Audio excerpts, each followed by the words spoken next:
नमस्कार। आपका अखबार के YouTube चैनल पर आपका स्वागत है। मैं हूं प्रदीप सिंह। मोहम्मद तुगलक नाम आपने ज़रूर सुना होगा। अपने सनकीपन के लिए जाना जाता था। उसके बारे में कहते हैं कि जो सुल्तान थे, मध्यकालीन सुल्तान थे, उनमें सबसे ज़्यादा पढ़ा लिखा व्यक्ति था, लेकिन सबसे ज़्यादा संवेदनहीन व्यक्ति भी था। अपने फैसलों से जो लोगों को दुख होता था, परेशानी होती थी, उसकी वो कोई चिंता नहीं करता। और उसकी इसी स्वभाव के कारण उसे स्वप्नशील, सनकी, पागल और क्या क्या कहा गया।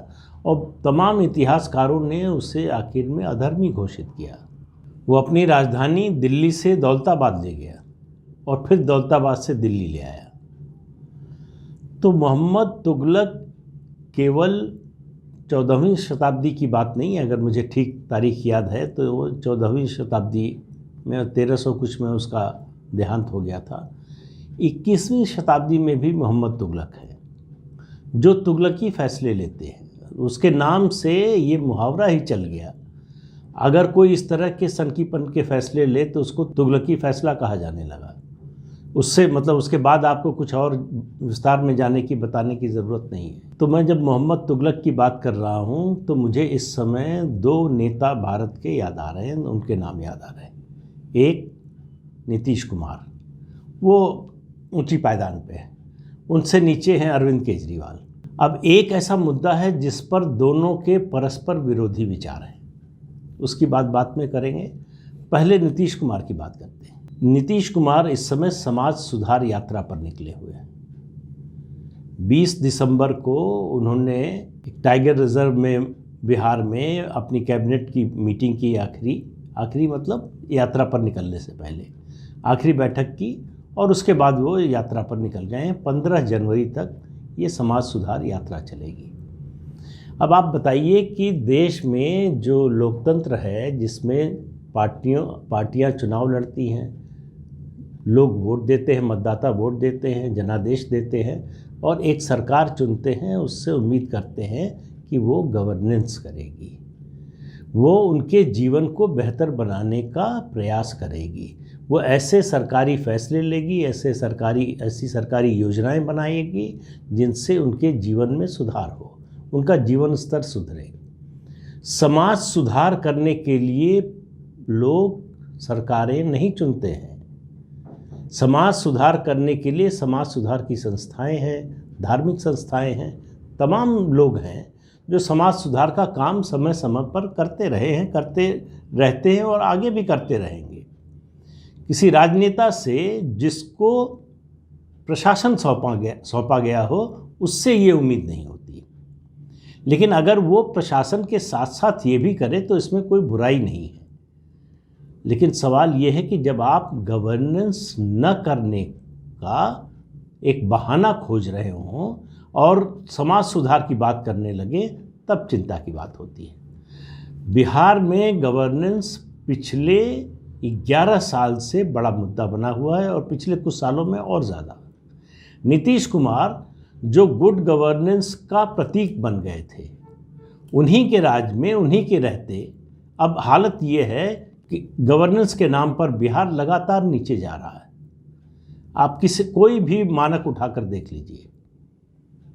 आप शिक्षा के क्षेत्र में देखिए कि जो व्यक्ति 15-16 साल तक मुख्यमंत्री रहा हो, 2005 से 2022 आ गई, बीच में 1-1.5 साल का समय जीतन राम मांझी का था, लेकिन उन्हीं की पार्टी के मुख्यमंत्री थे।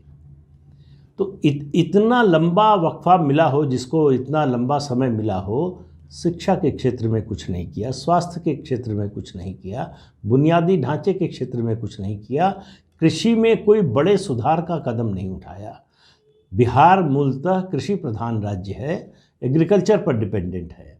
इंडस्ट्री वहाँ कोई आने को तैयार नहीं है। क्यों तैयार नहीं है? क्योंकि ज़मीन नहीं मिलेगी। ज़मीन क्यों नहीं मिलेगी? क्योंकि नीतीश कुमार ये मानते हैं कि ज़मीन के झंझट में नहीं पड़ना चाहिए, इससे विवाद होता है। तो जो नेता फैसला लेने से डरे, लोगों के हित में अलोकप्रिय फैसला भी लेना पड़े तो लिया जाना चाहिए। मैंने एक किस्सा आपको महात्मा गांधी का पहले सुनाया था। महात्मा गांधी ने जब चौरी चौरा कांड के बाद आंदोलन वापस लिया तो बहुत से लोगों ने विरोध किया। तब सरदार पटेल ने कहा था कि नेता को व्यापक लोकहित में लोगों की मर्जी के खिलाफ फैसला लेने का अधिकार होता है, और महात्मा गांधी ने उसी अधिकार का उपयोग किया। तो लोकप्रिय होना और लोकप्रिय बनने के लिए ऐसे काम करना जिससे लोगों के जीवन में परिवर्तन आए, जिससे लोगों के जीवन में बेहतरी आए। पहले 5 साल 2005 से 2010 नीतीश कुमार के शासन का स्वर्णिम काल था। उसके बाद से गिरावट आप देखिए लगातार जारी है। उन्होंने एक शराबबंदी का फैसला किया, अब वो फैसला तुगलकी फैसले जैसा हो गया। अब वो हैं कि मोहम्मद तुगलक भी आखिर जब उसको गलती का एहसास हुआ तो उसने सुधार किया और दौलताबाद से राजधानी को फिर से दिल्ली ले आया। लेकिन नीतीश कुमार इस पर कुछ करने को तैयार नहीं। उनकी बिहार की पुलिस जो है उसका सबसे बड़ा काम यह है कि लोगों के घरों में, लोगों की गाड़ियों में, लोगों के दफ्तर में, लोगों के बैग में सूंघती फिरे कि शराब तो नहीं है। शराब जो है अगर आपके पास मिल गई या शराब की खाली बोतल भी मिल गई तो आपको जेल जाना पड़ेगा। नीतीश कुमार को लगता है कि ये उनका जो है गवर्नेंस का सुपर मॉडल है, इससे बेहतर मॉडल नहीं हो सकता।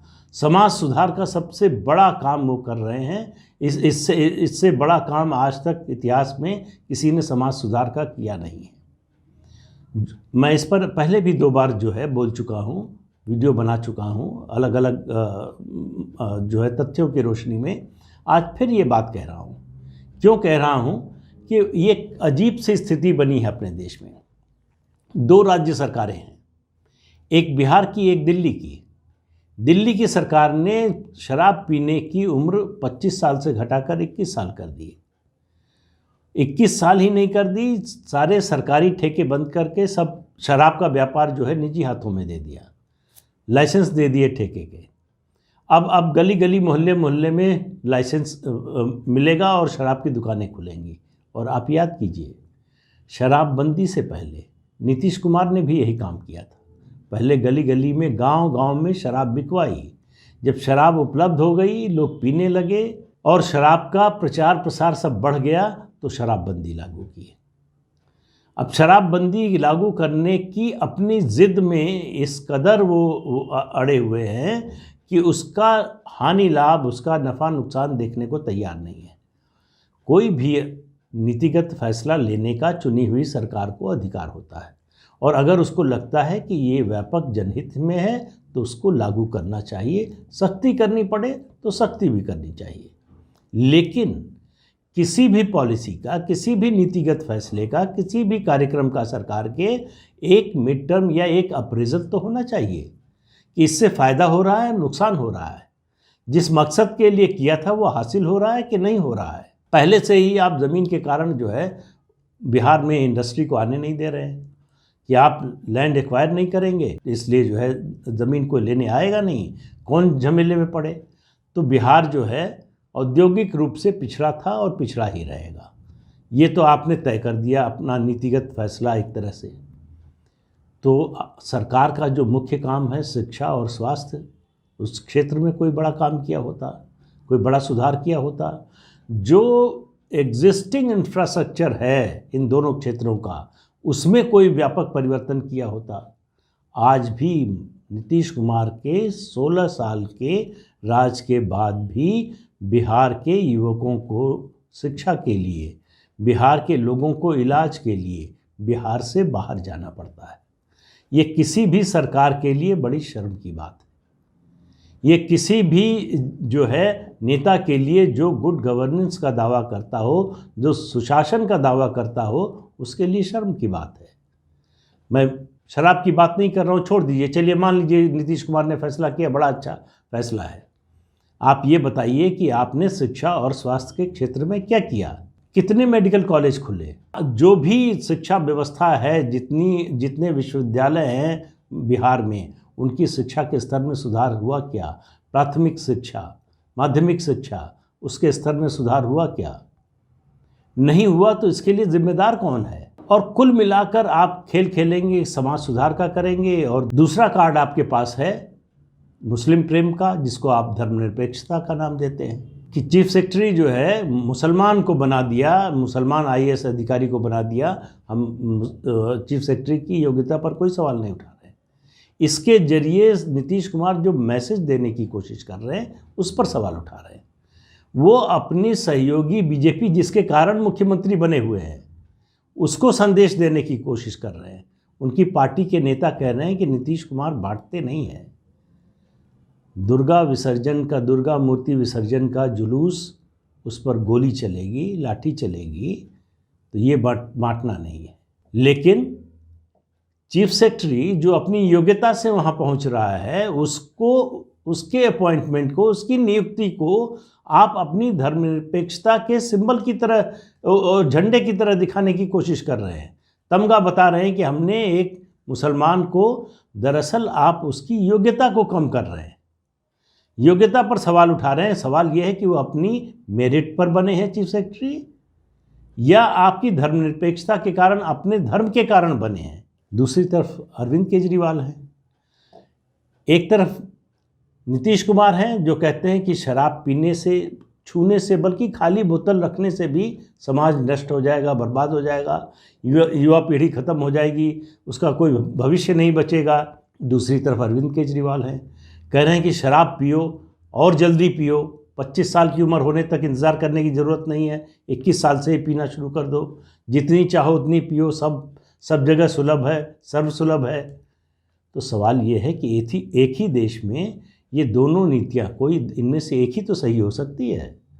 या तो शराबबंदी सही है, या शराब का इस तरह से प्रसार और प्रचार सही है। लोगों को आप संदेश क्या देना चाहते हैं?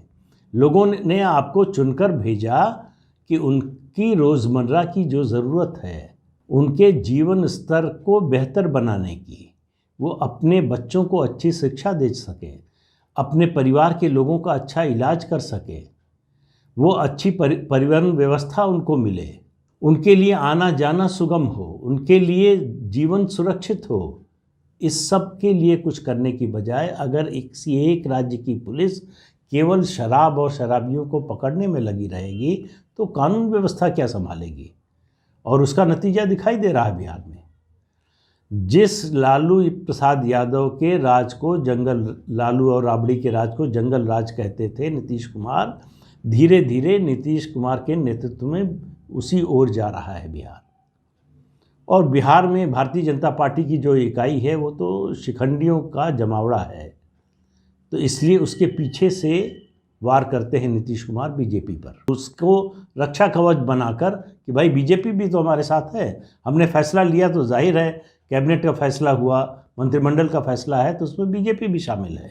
तो वहाँ वो बीजेपी का सहारा लेते हैं और उनका निशाना होता है केंद्र की भारतीय जनता पार्टी और केंद्र की सरकार, उसको मैसेज देने की कोशिश करते हैं। तो दरअसल वो जिस पेड़ पर बैठे हैं उसको धीरे धीरे काटने की भी कोशिश कर रहे हैं। दूसरा ठिकाना अभी है नहीं, जो था वो बंद हो चुका है। लेकिन इसके बावजूद समाज सुधारक हो गए हैं नीतीश कुमार। सवाल यह है कि उनका साथ कौन दे रहा है, उनको सुन कौन रहा है, उनकी मान कौन रहा है। आप छोड़ दीजिए शराब की बात, जो समाज सुधार पर वो निकले हैं उनसे पूछा जाए कि भाई जो आप ये अभियान चला रहे हैं, कभी किसी जाके पूछा लोगों से कि उसके अनुसार वो आचरण करने को तैयार हैं क्या? उनको आपकी बात समझ में आ रही है क्या? पटना में एक संस्थान है N Sinha institute of social studies, उसके एक्स डायरेक्टर हैं डॉक्टर DM दिवाकर। उन्होंने कहा समाज सुधार का काम समाज सुधार संस्थाओं को करना चाहिए, सरकार का काम गवर्नेंस है, समाज सुधार करना नहीं। तो नीतीश कुमार जो कर रहे हैं उसके बारे में विशेषज्ञों की तो ये राय है। आम लोगों की क्या राय है वो उनके व्यवहार से पता चल जाता है कि नीतीश कुमार जब से उन्होंने शराबबंदी लागू की है वो देखें कि कितने लोग और कितनी मात्रा में शराब बरामद हुई है। यानी शराबबंदी लोगों की इच्छा नहीं है, लेकिन ये फितूर है नीतीश कुमार का, इसलिए वो चल रहा है। तो मोहम्मद तुगलक तो दिल्ली से गया दौलताबाद और फिर दौलताबाद से लौटकर दिल्ली आ गया। इतनी समझदारी तो उसने दिखाई कि उसका फैसला गलत था तो उसने वापस ले लिया। लेकिन हमारे नए जो मोहम्मद तुगलक हैं वो कब फिर दौलताबाद से दिल्ली लौटेंगे इसके बारे में किसी को कोई जानकारी नहीं है, और जल्दी लौटेंगे इसके कोई आसार नज़र नहीं आ रहे हैं। तो वही होगा जो मोहम्मद तुगलक के समय हुआ। उस दौर के सुल्तानों में सबसे ज़्यादा विद्रोह मोहम्मद तुगलक के दौर में हुए थे, और उस विद्रोह के संकेत आपको 2020 के विधानसभा चुनाव से दिखाई देने शुरू हो गए, जब नीतीश कुमार को बिहार के मतदाताओं ने तीसरी पार्टी बना दिया, सबसे छोटी पार्टी बना दिया, 3 पार्टियों में सबसे छोटा बना दिया। जब बीजेपी जिसके बड़े भाई हुआ करते थे बिहार में, छोटे भाई की भूमिका में आ गए। तो ये जनादेश था, ये जनता का संदेश था, जिसे समझने को नीतीश कुमार तैयार नहीं है। तो विद्रोह की ज्वाला शायद और भड़कने की वो प्रतीक्षा कर रहे हैं।